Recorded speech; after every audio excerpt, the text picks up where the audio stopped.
Assalamualaikum warahmatullahi wabarakatuh, sahabat Aspek Sindo. Kita jumpa kembali di acara podcast Aspek Sindo. Nah, pada kesempatan ini kita ngundang tamu spesial kita yang tentu beliau ini ruhnya itu sudah tidak bisa lagi dipisahkan dengan laut. Waduh. Siapa dia? Selamat siang, Mbak Jen. Selamat siang, Kak Fajar. Aduh, kayaknya kita buka Ya, kita buka masker dulu ya, Jadi karena lebih ini kan jelas, udah kan? jaga jarak nih. Jadi wajah-wajahnya kelihatan gitu. Betul. Wajah gantengnya Kak Fajar kelihatan, ya kan? Apa kabar, Mbak Jen? Alhamdulillah baik. Ini aku panggilnya apa ya? Jen aja. Jen aja ya, oke. Abis Biar udah dipanggil mudah terus apa? ya. Abis udah dipanggil apa?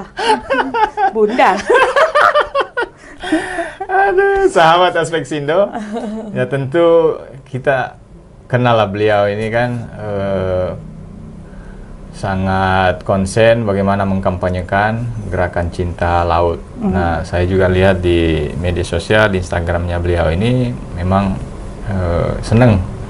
Nah, makanya kita undang di podcast Aspek Sindo ini supaya kita bisa sharing dan kita bisa ya bertukar pikiran lah dan pengalaman beliau seperti apa di di sektor kelautan ini, terutama bagaimana mengkampanyekan wilayah-wilayah yang kira-kira eksotis lah gitu untuk kita kampanyekan keluar menjadi pusat pariwisata dunia. Mbak Jen, Yes.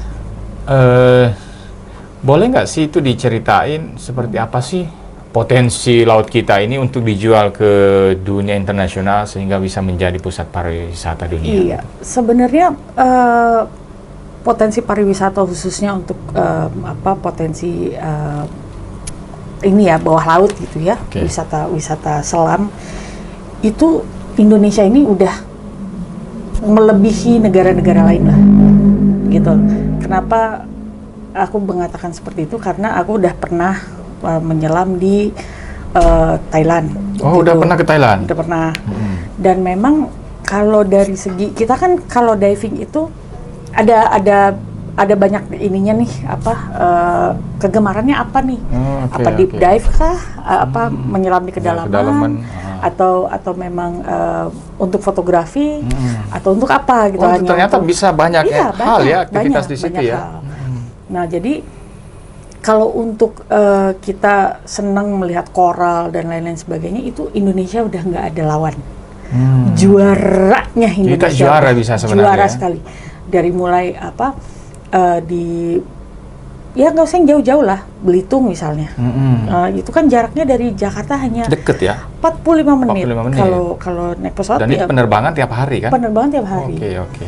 Terus kalau kita agak bergeser lagi di Gorontalo itu lagi benar-benar happening yang namanya whale shark. Whale shark. Nanti aku kasih lihat boleh fotonya. dong, ya. Itu jadi memang ada ciri khas tersendiri di daerah-daerah ini. Kenapa bisa ada whale shark di Gorontalo? Kenapa kok bisa ada shark point di misalnya di Kapoposang di Sulawesi Selatan sana di Makassar Di gitu Makassar, kan. oke. Nah, ini yang tempat-tempat ini adalah tempat-tempat yang orang tidak banyak yang tahu gitu loh.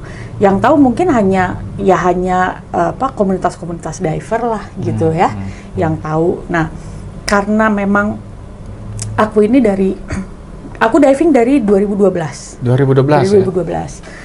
Dan tergabung sebagai salah satu pengurus juga di POSI, Persatuan Olahraga Selam Indonesia. Nah, jadi aku pun sama teman-teman kita membuat satu wadah yang kita menamakan diri kita Explore Indonesia Team gitu. Jadi kita ini ada 12 orang dan ekspertisnya tuh beda-beda. Ada yang ekspertisnya tuh di fotografi underwater. Ya. Ada yang memang dia spesialisasinya tuh di fotografi untuk yang makro, ada yang mikro, macam-macam. Sampai sedetail itu ya? Di komunitas itu ya? Iya. Jadi di tim ini yang 12 orang ini darat, laut, udara semuanya ada. Gitu. Jadi untuk saya pikir itu menyelam aja terus selfie gitu. Ternyata banyak yang bisa kita ngambil gambarnya tuh di bawah laut, terus kita ngambil gambar di apa namanya di darat juga, terus untuk drone ini juga ada. Jadi betul-betul kita memang niat kita membuat apa tim ini adalah untuk kita mengeksplor tempat-tempat atau dive spot yang memang belum pernah didatangi oleh orang-orang, khususnya berarti ada di yang Indonesia. masih perawan lah ya. Iya, kan ada di tempat misalnya kepala daerah mana gitu ya, ada tuh di pantai sini atau enggak di pulau ini, itu tempat-tempat itu ada dive spotnya deh kayaknya, coba dicek. Nah itu kita yang turun. Mereka sendiri belum pernah masuk ke situ ya? Mereka belum pernah malah gitu. Jadi nah hal-hal kayak begini yang kita harus menjemput bola. Jadi kita yang membuka komunikasi dengan kepala daerah setempat, menanyakan potensi wisata mana nih yang bisa kita angkat gitu loh, supaya tidak hanya orang situ aja yang tahu. Betul. Tapi ini semua orang harus tahu gitu loh. Dan itu mempunyai nilai jual yang tinggi ya? Punya nilai jual sangat, karena kita bisa bergabung atau kita bisa membuat misalnya video untuk profiling daerah itu, daerah pariwisata itu. Ya. Kita ajukan ke Kementerian Pariwisata, gitu kan, mengundang menteri untuk datang, gitu. Apalagi Pak Menteri atau Bang Menteri kan emang senang olahraga apa kayak triathlon gitu kan dia senang. Jadi yang kayak gini itu jangan di-keep sendiri di daerah tertentu, jangan jangan sampai orang luar tahu misalnya gitu, supaya nggak kotor gitu misalnya, atau tidak tercemar. Justru ini potensi pariwisata yang akan mendatangkan pemasukan untuk daerah tersebut gitu. Yang penting kita memberikan setidaknya memberikan pendidikan lah ke masyarakat yang di pulau itu misalnya gitu ya. Mereka yang bertugas untuk menjaga kebersihan dari pulau itu. Misalnya ada pendatang nih, ada yang mau liburan. Nah, mereka lah yang menjaga jangan sampai bikin kotor atau apa. Jadi mereka yang di-brief. Orang-orang situ yang di-brief, bukan justru si pendatangnya yang di-brief gitu. Nah, ini harus ada komunikasi yang. Nah, Jen, gini, ini gimana strategi pemerintah daerah nih untuk bagaimana menjual lebih seksi lagi? Nah, ya. Tapi jangan dijawab dulu setelah seperti ini.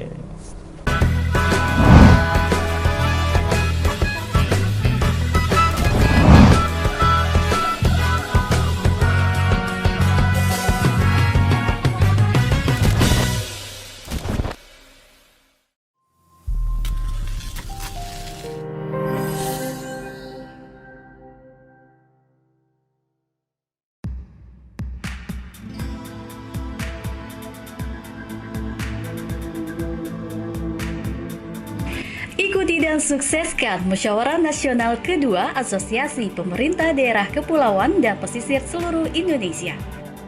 Dirangkaikan dengan peringatan Hari Jadi keempat Aspeksindo dan Expo Pulau Pesisir 11 Agustus 2021. Nantikan live di channel YouTube Aspeksindo.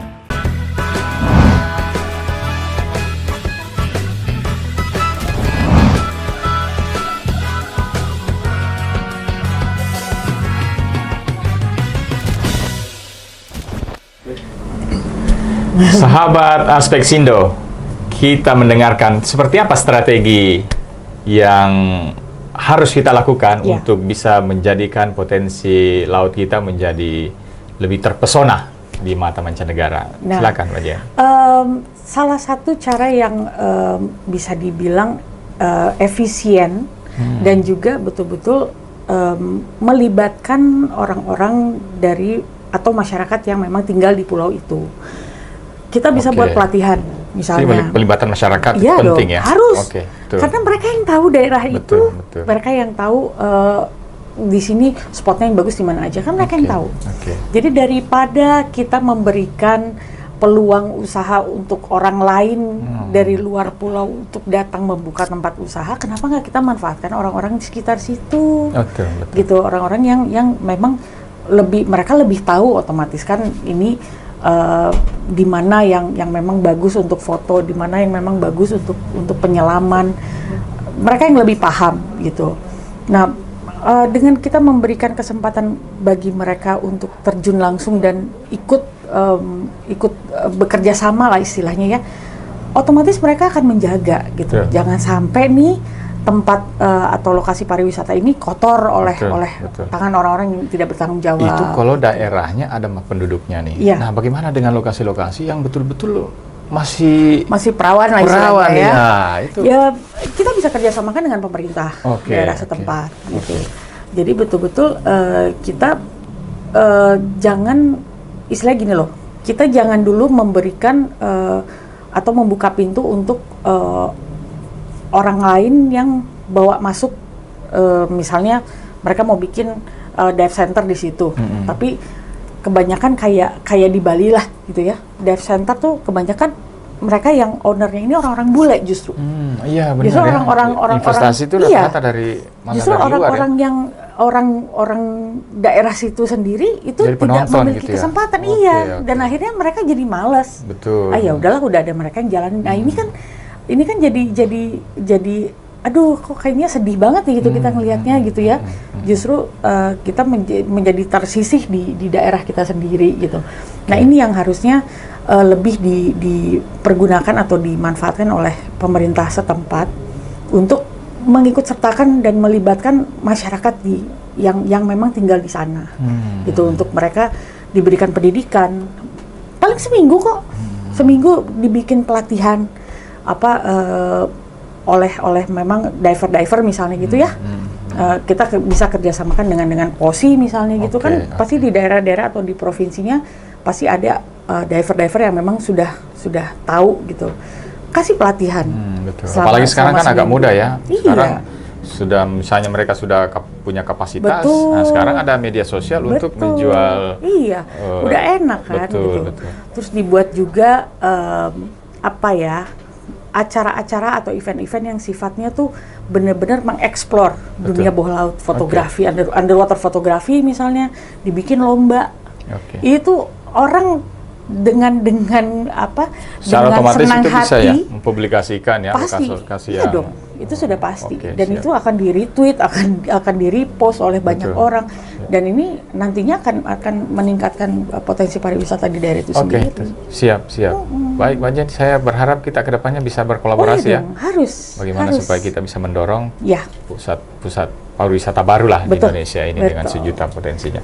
Baik, sahabat Aspeksindo, demikian podcast kita akan kulas lebih banyak lagi ya. Nanti kita akan cerita di sesi-sesi berikutnya ya. Terima kasih sahabat Aspeksindo. Baik, closing statement. Pokoknya jaga laut kita harus betul-betul memberikan upaya yang maksimal supaya orang-orang atau wisatawan mancanegara dengan senang hati, dengan penasaran tuh mau kembali datang ke Indonesia. Siap. Itu tugas kita semua ya. Prokes tetap harus loh. Prokes harus tetap prokes. Ya kan? Terima kasih Kakak Jen. Sama-sama Kakak Fajar. Baik sahabat Aspeksindo, semoga pandemi ini segera berakhir dan kita bisa memaksimalkan kembali dengan seluruh potensi bangsa kita, menghadirkan ekonomi baru khususnya di bidang maritim. Salam Aspeksindo, satu laut, sejuta manfaat.